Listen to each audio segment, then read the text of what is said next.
Hello everyone, welcome to English Gyan. This is Shivashish Das. आज के इस वीडियो में मैं कुछ इंपॉर्टेंट प्रीपोजिशंस लाया हूं जो कि सभी कॉम्पिटिटिव एग्जाम्स और हमारे बोर्ड एग्जाम्स और एकेडमिक कोई भी एग्जाम हो, इन सभी के लिए बहुत यूजफुल है।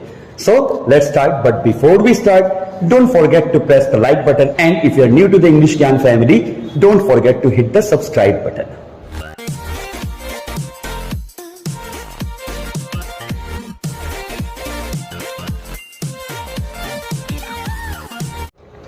तो चलिए पहले क्वेश्चन पे चलते हैं।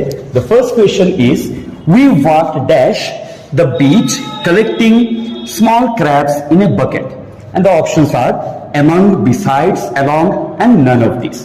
And question number 2 is a man threw a stone dash the speaker and it hit him on his head and the options are at, in, by and for। तो चलिए पहले क्वेश्चन नंबर 1 को solve करते हैं। इस question में कहा गया है कि we walked dash the beach, हम बीच के डैश में चल रहे थे, मतलब here we are talking about the sea beach. एक सी है, सी के बीच के डैश में हम लोग चल रहे थे, collecting small crabs in a bucket. और चलते चलते हम लोग एक बकेट में छोटे छोटे क्रैब्स हम लोग कलेक्ट कर रहे थे। सो इस क्वेश्चन में क्या कहा जा रहा है, it means to say that हम लोग जब सी बीच में चल रहे थे, सी बीच में चलते चलते हम लोग छोटे छोटे क्रैब्स कलेक्ट कर रहे थे। So let's have a look at the options. The first option is among. Now what does among means? तो हम लोग अगर अमंग का मीनिंग समझना चाहें तो we can take an example. अगर हम लोग बोले कि I distributed the mangoes among the children, मतलब इसका मीनिंग होता है कि मैंने मैंगो चिल्ड्रन के बीच मैंने डिस्ट्रीब्यूट कर दिया है।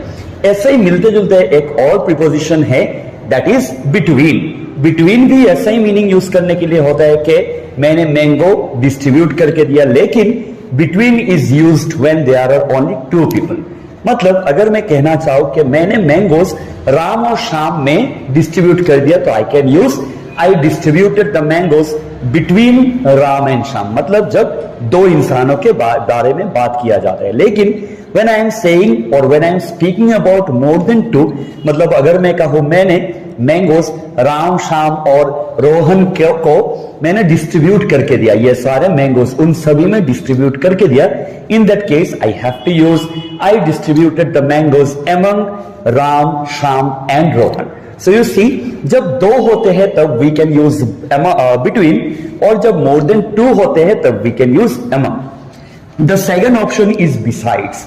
बिसाइड्स का मतलब होता है इसके अलावा। मतलब if I again take an example, if I say I have another marker besides this, मतलब इसके अलावा भी मेरे पास एक और मार्कर है। Option number next is along. Along means एक डायरेक्शन को फॉलो करते हुए। अगर मैं कहूं कि he was walking along the road, मतलब वो रोड जहां जहां चल रहा था, रोड के डायरेक्शन को फॉलो करते हुए वो भी चल रहा था। So that is along. सो ये तीनों ऑप्शंस हम लोगों ने देख लिए, अमंग, बिसाइड्स और अलोंग। तो इस सेंटेंस में कौन सा होगा? क्या अमंग होगा, क्या बिसाइड्स होगा और क्या अलोंग होगा? अगर हम लोग यहाँ पे अमंग बिठाए तो it will be of no meaning, because हम लोग चल रहे थे बीच के बीच में, so it will have no meaning. अगर हम लोग कहे बिसाइड्स, मतलब इसके अलावा भी, इसका मीनिंग हो जाएगा we walked besides the beach, मतलब हम लोग चल रहे थे बीच के अलावा भी, so that will also have no meaning. So the third one is along, मतलब उसी डायरेक्शन में। So if we say we walked along the beach, it will mean हम लोग बीच के डायरेक्शन में चल रहे थे, मतलब जहां जहां बीच चल रहा था हम वहां वहां ही चल रहे थे। And this is the correct answer. So the correct answer here is along and it will be we walked along the beach collecting small crabs in a bucket. So we must remember, जब भी ऐसा कुछ हम लोग indicate करना चाहे कि उस डायरेक्शन में, तब हम लोग यूज करते हैं the preposition along. So let's now have a look at the next question. A man threw a stone dash the speaker and it hit him on his head. यहां पे कहा जा रहा है कि ए मैन थ्रू ए स्टोन, मतलब एक आदमी ने एक पत्थर फेंका था, एक स्टोन फेंका था, डैश द स्पीकर, स्पीकर के डैश फेंका था। यहां पे स्पीकर मतलब जो कुछ स्पीच दे रहे थे, जो कुछ बात कर रहे थे, उनके बारे में कहा गया है। And it hit him on his head, और वो पत्थर जाके उनके सर पे लग गया, मतलब जो स्पीकर थे उनके सर पे लग गया। So I think this question is clear. Let's have a look at the options. Option first is at. At मतलब कुछ पर्टिकुलर डेफिनेट चीज के तरफ। Option B is in. In का मतलब इसके अंदर। If I say that I am sitting in a room, मतलब मैं रूम के अंदर बैठा हूं। बाय मीन्स किसी के द्वारा। If I say this letter is written by me, मतलब ये लेटर मेरे द्वारा लिखा गया है। So it is option B. By means किसी के द्वारा, और फॉर मीन्स किसी के लिए। If I say that I bought this pen for you, मतलब मैं ये पेन तुम्हारे लिए मैंने खरीदा है। So these are the four options. तो चलिए देखते हैं इस वाले क्वेश्चन में कौन सा ऑप्शन फिट बैठेगा। इफ वी यूज फॉर, मतलब ए man threw a stone for the speaker, मतलब एक आदमी ने, एक स्पीकर है जो बात कर रहे हैं, उनके लिए एक पत्थर फेंका, मतलब वो स्पीकर इस पत्थर को लेके अपने काम में कुछ यूज करेंगे। So it doesn't make any sense. So for नहीं होगा। अगर हम लोग यहां पे बाय लिखते हैं, ए man threw a stone by the speaker, मतलब एक आदमी ने एक पत्थर फेंका स्पीकर के द्वारा। इस ऑप्शन का भी कोई भी मीनिंग नहीं होता है। If we choose in, it will mean a man threw a stone in the speaker, मतलब एक आदमी ने स्पीकर के अंदर स्टोन फेंक दिया। And that is absolutely impossible. जो आदमी बात कर रहे हैं उसके अंदर कैसे हम लोग स्टोन फेंकेंगे? So that is also impossible. So the option remains at, मतलब towards that direction, towards that particular thing. So it will be a man threw a stone at the speaker, मतलब स्पीकर के तरफ definite उस आदमी को M करके, particular उस object को एम करके हमने फेंका था। That is why we have used a man threw a stone at the speaker and it hit him on his head.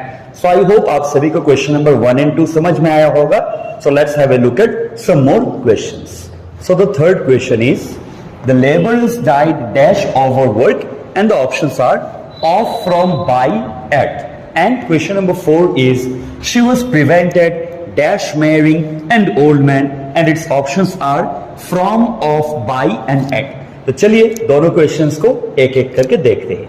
So in the first question it said the laborers died. We are talking about some laborers, कुछ मजदूरों के बारे में बात किया जा रहा है। एंड ये मजदूर है, वो लोग चल बसे, वो लोग मर गए हैं डैश ओवरवर्क, वो ओवरवर्क से मर गए, मतलब काम ज्यादा करते करते करते करते वो लोग मर गए हैं।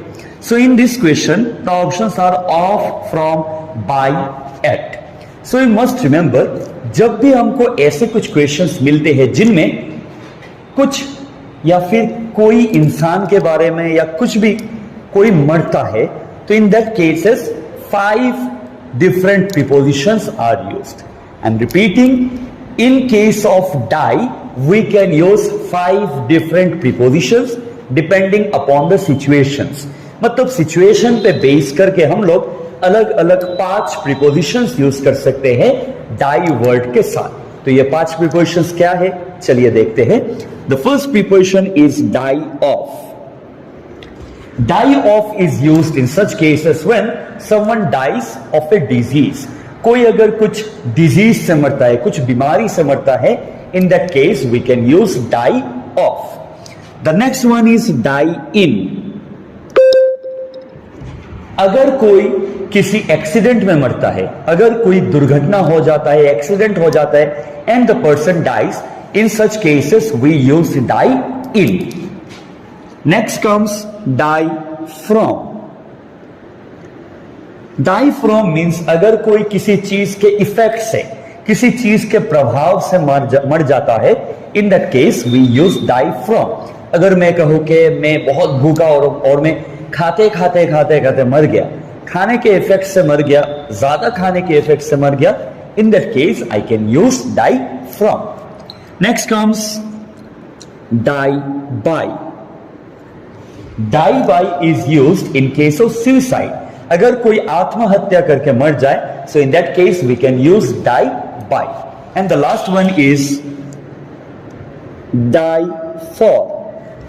Die for is used in case of death which is for a noble cause. अगर कोई किसी अच्छे काम के लिए मर जाए तो हम लोग यूज कर सकते हैं डाई फॉर। एंड ऐसे डेथ को हम लोग मरना भी नहीं कहते, हम लोग कहते हैं शहीद होना।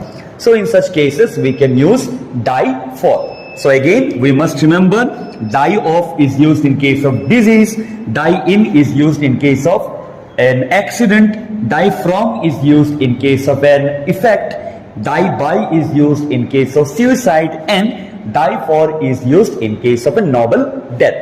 So let's come back to the question. इस question में कहा गया है कि the laborers died dash overwork, मतलब वो ज्यादा काम करते करते करते करते वो लोग मर गए। सो आई थिंक आप सभी को समझ में आ गया है। ये overwork it falls in the category of effect, वो ज्यादा काम करने के इफेक्ट से मर गए। That's why here we have to use died from overwork. So the answer will be the labourers died from overwork. I hope आप सभी को क्वेश्चन नंबर 3 समझ में आया है। Let's move on to question number 4। Question number 4 में कहा गया है शी वॉज प्रिवेंटेड, मतलब उसको प्रिवेंट किया गया था, उसको रोका गया था, उसको मना किया गया था। किस चीज से मना किया गया था? Dash marrying an old man. She was going to marry an old man, वो एक ओल्ड मैन से शादी करना चाह रही थी, और या फिर शादी उसका करवाया जा रहा था, लेकिन शी वॉज प्रिवेंटेड, उसको ये करने नहीं दिया गया।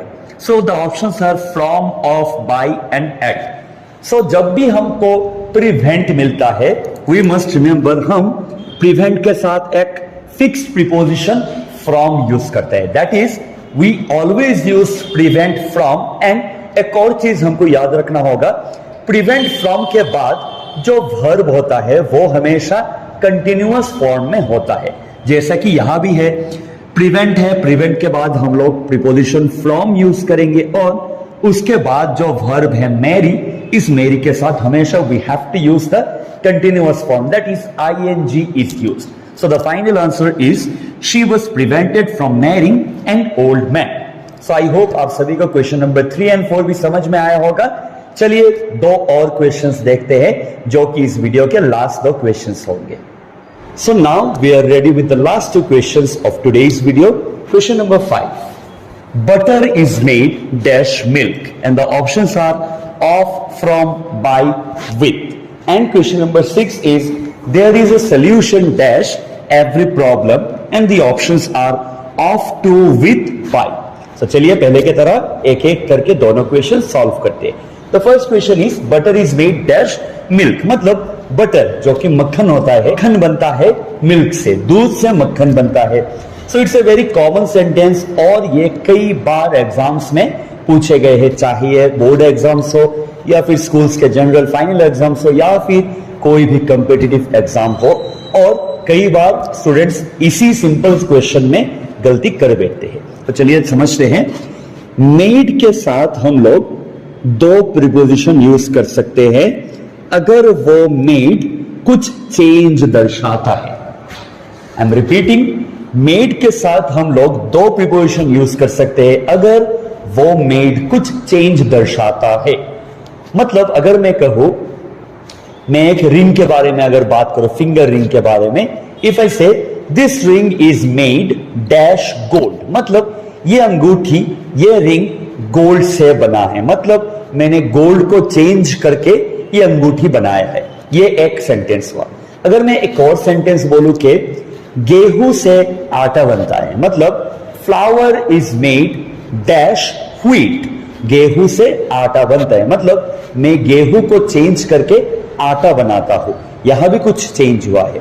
अगर आप गौर से नोटिस करें, आप लोग समझेंगे कि पहले केस में मैंने कहा कि गोल्ड से मैंने अंगूठी बनाई, मतलब गोल्ड तो गोल्ड ही रह गया जब मैंने अंगूठी बनाई, लेकिन उसका सिर्फ शेप चेंज हुआ है। शायद मैंने पहले एक कान का ईयररिंग लेके दिया उसको, ज्वेलर को, और उसको कहा कि इस ईयररिंग से एक तुम अंगूठी बना दो। सो गोल्ड तो गोल्ड ही रहा, गोल्ड तो सिल्वर नहीं होगा। So it has only change its shape, लेकिन चेंज हुआ है, बट ये शेप का चेंज हुआ है। In the other case I have mention that गेहूं से आटा बनता है, flower is made dash wheat, यहां पे भी व्हीट चेंज होके आटा बन रहा है, व्हीट चेंज होके फ्लावर बन रहा है, लेकिन यहां पे चेंज इन शेप नहीं हुआ है, चेंज इन फॉर्म हो गया, मतलब पूरा का पूरा चीज ही चेंज हो गया है। जब ये गेहूं आटा बन के आता है, कोई इसको रिकॉग्नाइज नहीं कर सकेगा कि हाँ यही चीज एक ना एक दिन गेहूं था। So that is the change, here lies the main change और the main difference between these two. So made of use होता है और मेड फ्रॉम यूज होता है। मेड ऑफ कब यूज होता है? जब there is change in shape. जैसा कि मैंने कहा था कि गोल्ड से मैंने एक रिंग बनाया था, तो गोल्ड ही रहा, लेकिन सिर्फ गोल्ड का शेप चेंज हुआ है। सो जब भी सिर्फ शेप चेंज होता है तब हम लोग यूज कर सकते हैं मेड ऑफ। लेकिन जब पूरा का पूरा चीज ही चेंज हो जाता है, उसका ओरिजिनल फॉर्म ही चेंज हो जाता है, उसका रूप ही चेंज हो जाता है, in that case we can use made from.